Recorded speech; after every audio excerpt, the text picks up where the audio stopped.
तो ईरान की फिजाएं गूंज रही थी लब्बैक या खामेनी के नारों से। क्यों? क्योंकि सुप्रीम लीडर खामेनी को गुजरे 40 दिन हो गए हैं और आज लोग सड़कों पर थे। लोगों का हुजूम सड़कों पर था और नारे लग रहे थे लब्बैक या खामेनी। वो खामेनी जिनका जिक्र लोगों की आंखों में आंसू ले आता है। ईरानी आज भी उन्हें याद कर रहे हैं क्योंकि उन्हें मारकर, उन्हें शहीद करके अमेरिका ने उनका वो मुकाम बना दिया है। अमेरिका और इस्राएल ने खामेनी का वो मुकाम बना दिया है जो ईरान के इतिहास में किसी का नहीं था। देखिए दोस्तों, किस तरह का हुजूम सड़कों पर है। पूरे स्क्रीन पर देखिए, आप देख सकते हैं किस तरह से लोग 40वें दिन, क्योंकि 40 दिन गुजर चुके हैं, ड्रोन से ली गई ये तस्वीर है।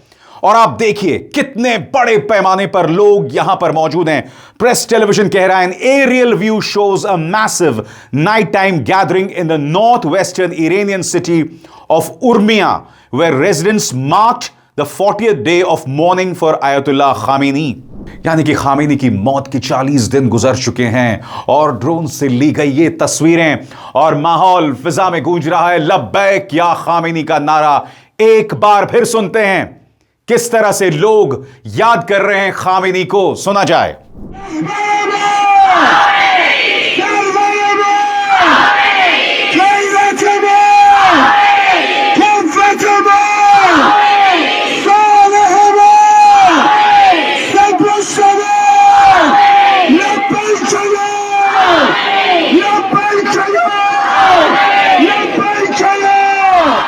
मगर समानांतर तौर पर बहुत खतरनाक खेल चल रहा है दोस्तों।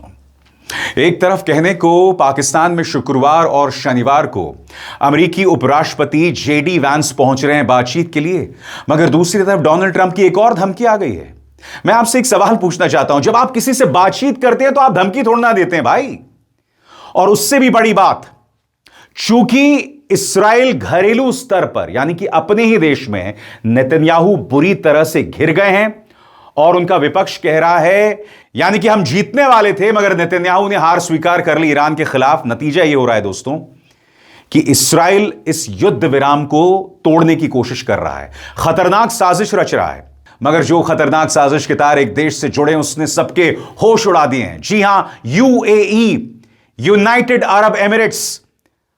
क्योंकि खबर यह आ रही है दोस्तों कि युद्ध विराम की घोषणा के 2-3 घंटे बाद भी यूएई के मिराज जेट्स ईरान के तेल ठिकानों पर हमला कर रहे थे। विश्वास नहीं हो रहा दोस्तों, मुझे भी विश्वास नहीं हो रहा है। मगर मैं इसको लेकर क्या कह रही हैं ईरानियन स्टेट टेलीविजन, वो जानकारी आपके सामने लाऊंगा।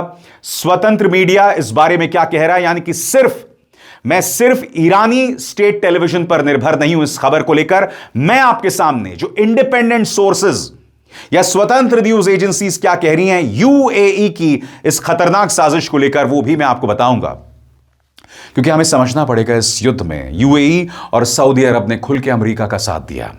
कहीं ना कहीं ये दोनों देश चाहते हैं कि ईरान बर्बाद हो जाए। यही वजह है कि अब ईरानियन स्टेट टेलीविजन कह रहा है कि युद्ध विराम के बाद भी यूएई के मिराज जेट्स ईरान पर हमला कर रहे थे। अब मैं आपको बताने वाला हूं दोस्तों डोनाल्ड ट्रंप का ताजा बयान। डोनाल्ड ट्रंप के ताजा बयान में वो कह रहे हैं अमेरिका इज बैक, अमेरिका की वापसी हो गई है। मगर मैं आपसे एक सवाल पूछना चाहता हूं, जब आप किसी से बातचीत करते हैं तो ये तेवर होते हैं क्या? और क्या तेवर हैं, गौर फरमाएं। बोले Trump, America is back. America के जहाज, विमान और सैनिक ईरान के आसपास तैनात रहेंगे जब तक कोई असल समझौता नहीं हो जाता और ईरान पूरी तरह उसका पालन नहीं करता। अगर ईरान ने कोई उल्लंघन किया तो जवाब में ऐसा सैन्य हमला होगा जो पहले कभी नहीं देखा गया होगा, यानी उससे भी ज्यादा बड़ा और ताकतवर।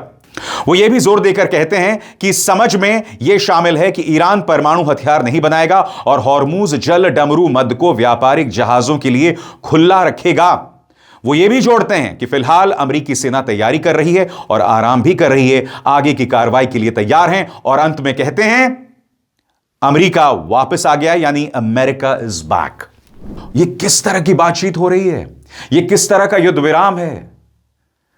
मुझे ताज्जुब नहीं होगा अगर रविवार को, यानी कि अगर पाकिस्तान में जब बातचीत होगी और अगर वो बातचीत फेल हो जाती, तो मुझे ताज्जुब नहीं होगा कि ये 2 हफ्ते का भी इंतजार नहीं करने वाले हैं, यानी कि रविवार को फिर से अटैक शुरू हो जाएं। मैं उम्मीद करता हूं कि जो मैं कह रहा हूंगा वो गलत साबित हो, मगर हो तो यही रहा है ना दोस्तों। सबसे बड़ी बात आपको समझना पड़ेगा कि ये जो दोनों देश जिसका मैंने जिक्र किया, यानी यूएई और इस्राइल, ये क्यों खतरनाक साजिश रच रहे हैं।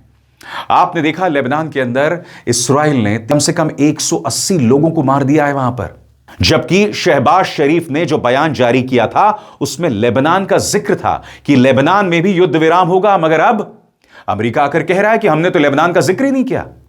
यानी कि जिस शहबाज शरीफ को तुमने लगाया था वो संदेश देने के लिए, वो तुम्हारे बगैर कहे कुछ डाल सकता है। शहबाज शरीफ अमेरिका के इतने बड़े पिछलग्गू हैं, इतने बड़े चमचे हैं, वो बगैर अमेरिका के कहे कुछ थोड़ा ना करेंगे। और अब झूठ बोल रहा है अमेरिका। बहरहाल मैं आपको बताना चाहता हूं कि किस तरह से इस वक्त नेतन्याहू अपने देश के अंदर घिर गए हैं। इस खबर पर गौर कीजिए। Defeat from the jaws of victory, Israel reacts to Trump's Iran ceasefire. इसी मंच पर मैंने आपको बताया था कि इस्राएल के मुख्य विपक्ष के नेता याइर लापिद ने करारा प्रहार किया है बेंजामिन नेतन्याहू पर। उनका बयान आपकी स्क्रीन पर।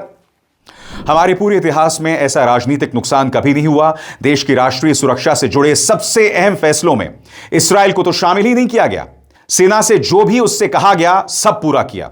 जनता ने भी जबरदस्त हिम्मत और मजबूती दिखाई, लेकिन बेंजामिन नेतन्याहू राजनीतिक तौर पर फेल रहे, रणनीति में फेल रहे, और जो भी लक्ष्य उन्होंने खुद तय किए थे उनमें से एक भी हासिल नहीं कर पाए। और सिर्फ याइर लापिद की बात नहीं है, तमाम जो बड़े बड़े नेता हैं इस्राएल के, वो लगातार बेंजामिन नेतन्याहू पर हमला कर रहे हैं। और यही वजह है कि नेतन्याहू बुरी तरह से बौखलाए हुए हैं। नेतन्याहू जानते हैं कि वो ईरान पर हमला नहीं कर सकते, लिहाजा वो अपनी सारी खुन्नस, सारा गुस्सा लेबनान पर निकाल रहे हैं। अब मैं आपको बताना चाहता हूं कि इस्राएल के अंदर अन्य विपक्ष के नेता क्या कह रहे हैं। दूसरे लोग भी जल्दी ही इसकी आलोचना करने लगे। लेफ्ट विंग हदाश पार्टी के ओफर कासिफ ने कहा, मुझे यह देखकर हैरानी नहीं हुई कि घोषणा अंग्रेजी में थी। नेतन्याहू को इस्राएल के लोगों से बात करने में कोई दिलचस्पी नहीं है।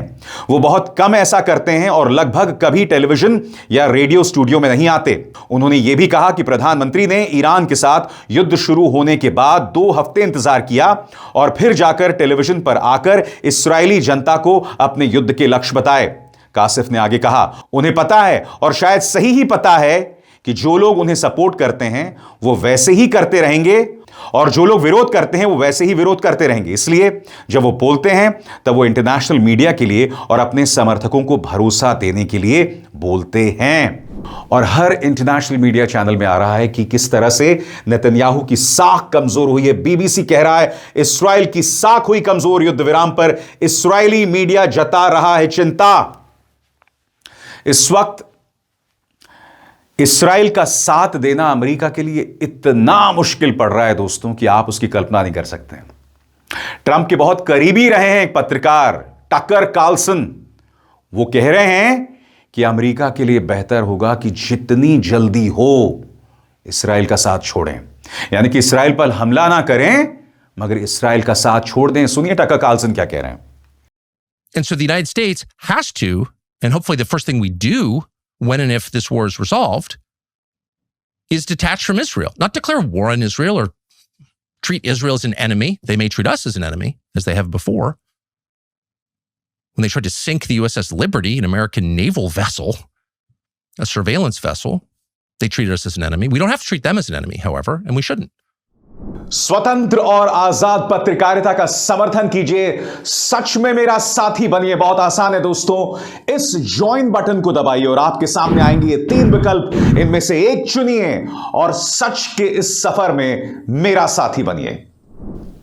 और सबसे बड़ी बात दोस्तों, ये जो असमंजस बना हुआ है कि भाई लेबनान सीज फायर का हिस्सा था या नहीं, इसको लेकर बड़ा खुलासा हुआ है।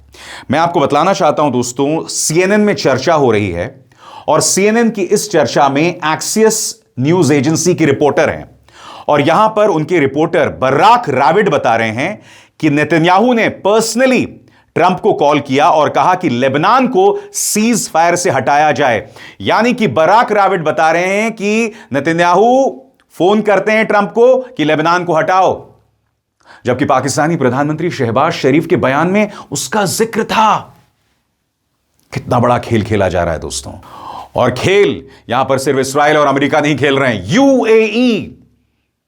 खबर यह आई है दोस्तों कि 2 तेल ठिकानों पर यूएई ने युद्ध विराम की घोषणा के बाद, गौर फरमाइएगा, युद्ध विराम हो गया है, सीज फायर हो गया है। सीज फायर के बाद यूएई के मिराज जेट्स ईरान के 2 तेल ठिकानों पर हमला करते हैं।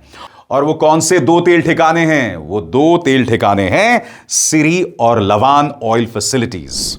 अब मैं आपको बताना चाहता हूं कि इस बारे में इरानियन स्टेट टेलीविजन क्या कह रहा है, यानी कि यूएई की खतरनाक साजिश। ईरानी स्टेट टेलीविजन का कहना है कि 90% से ज्यादा संभावना है कि सीज फायर के कुछ घंटों बाद सिरी और लावन तेल फैसिलिटी पर जो हमले हुए वो यूएई ने अपने मिराज जेट से किए और इसके जवाब में ईरान ने फुजैरा पर हमला किया। इसी बीच ईरान के एक्सपर्ट्स के बीच यह चर्चा बढ़ रही है कि यूएई शायद इसराइल के साथ मिलकर चाहता है कि सीज फायर टूट जाए और अमेरिका इस युद्ध में उलझा रहे। आपके जहन में सवाल होगा कि यह घटना कब हुई, युद्ध विराम कब हुआ? इससे यह तय हो जाता है कि यूएई और इसराइल मिलकर कुछ कर रहे थे। गौर फरमाएं, ये घटनाएं 7 और 8 अप्रैल 2026 के बीच हुई। खासतौर से 8 अप्रैल सुबह 10 बजे ईरान के टाइम के हिसाब से लावन ऑयल फैसिलिटी पर हमला होता है। इसके करीब 1 घंटे बाद ईरान ने यूएई के फुजैरा और कुवैत पर मिसाइल ड्रोन हमले किए। मतलब सीज फायर लागू होने के बाद 24 घंटे के अंदर हालात बिगड़ गए।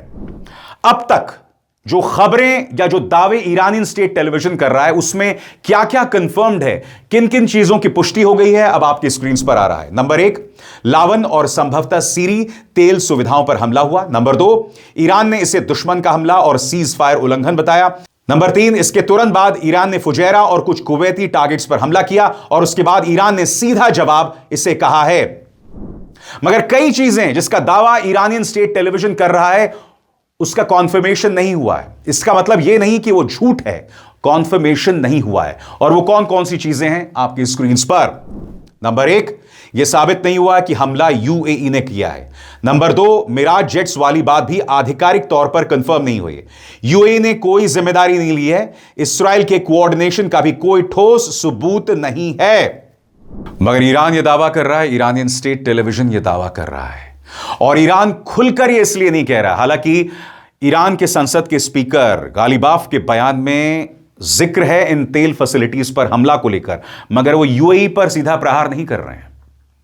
और हमें समझना पड़ेगा इस पूरे घटनाक्रम में लगातार सऊदी अरब और यूएई की भूमिका पर सवाल किए जाते रहे। याद कीजिएगा, सुप्रीम लीडर खामेनी की जिस दिन मौत हुई थी उसके पहले लगातार मोहम्मद बिन सलमान ट्रंप से फोन पर बात कर रहे थे। बताया यह जा रहा है अलग अलग सोर्सेस के हवाले से कि मोहम्मद बिन सलमान चाहते थे कि वो यानी ट्रंप ईरान पर हमला करें। यानी कि ये तमाम देश ईरान के वजूद को खत्म कर देना चाहते हैं।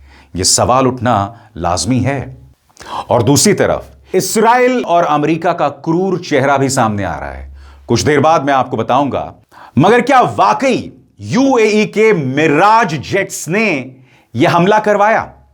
आखिर हम मिराज जेट्स पर उंगली क्यों उठा रहे हैं? तो इसको लेकर 3 थ्योरीज सामने हैं और मैं चाहूंगा आप हर थ्योरी पर गौर करें। थ्योरी नंबर 1, रडार और ईरानी दावा। ईरान का कहना है कि उनके रडार में तेज फाइटर जेट्स दक्षिण साउथ वेस्ट दिशा से आते दिखे। यह दिशा यूएई की तरफ से पड़ती है और यह रेंज मिराज 2009 जेट्स के लिए बिल्कुल आसान है। नंबर 2, मिराज जेट्स की कैपेबिलिटी यानी काबिलियत। यूएई के मिराज 2009 ऐसे मिशन के लिए ही बने हैं। ये लो लेवल और दूर से सटीक हमला यानी प्रिसिशन स्ट्राइक कर देते हैं। लवान और सिरी दोनों जगह इनके ऑपरेशन रेंज में आराम से आते हैं। पहले भी यूएई ने ऐसे जेट्स छुपकर स्ट्राइक के लिए इस्तेमाल किए हैं, जैसा कि लिबिया में 2019 में। और यह सबसे अहम बात है, उस दिन किस तरह की एक्टिविटी हो रही थी, किस तरह की मिराज की गतिविधियां थी।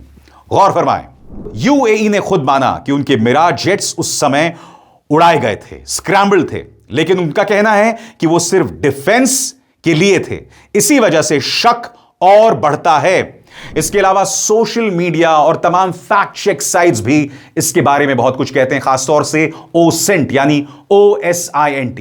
और वो क्या कहते हैं, आपके स्क्रीन पर कुछ फोटो वीडियो घूम रहे हैं जिनमें मिराज जेट्स हथियार के साथ उड़ते दिख रहे हैं। कुछ अकाउंट्स कह रहे हैं कि ईरान ने यूएई के जेट्स डिटेक्ट किए हैं, लेकिन यह सब अभी वेरीफाइड नहीं है।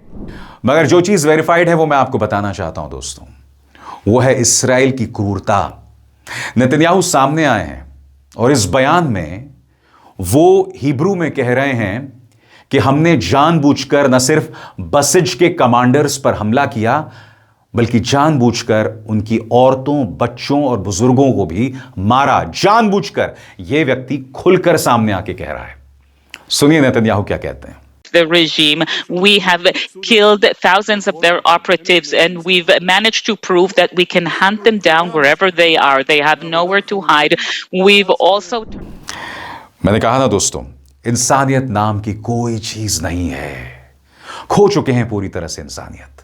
मगर हां, अपने मुगालते में, क्योंकि व्हाइट हाउस की प्रवक्ता कैरोलाइन लीविट कहती हैं कि हमने ईरान को घुटनों पर ला दिया। आप और हम सब जानते हैं दोस्तों कि डोनाल्ड ट्रंप ने ईरान को बर्बाद करने की धमकी दी थी। बावजूद उसके आपने 12 घंटे से भी कम में अपने तेवर बदल दिए।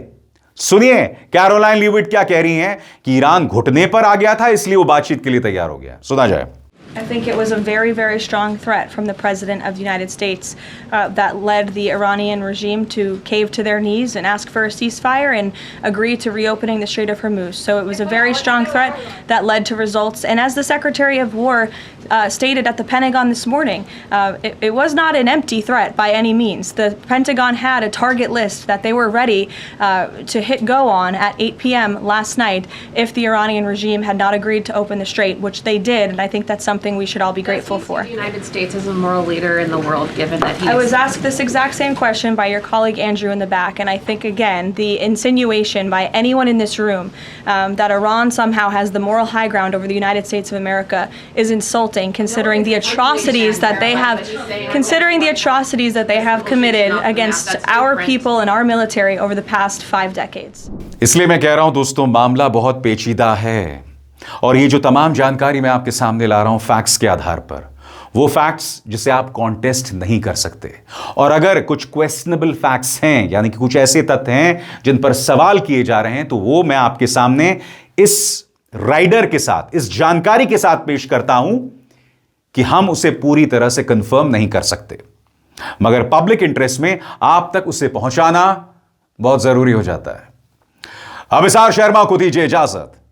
नमस्कार।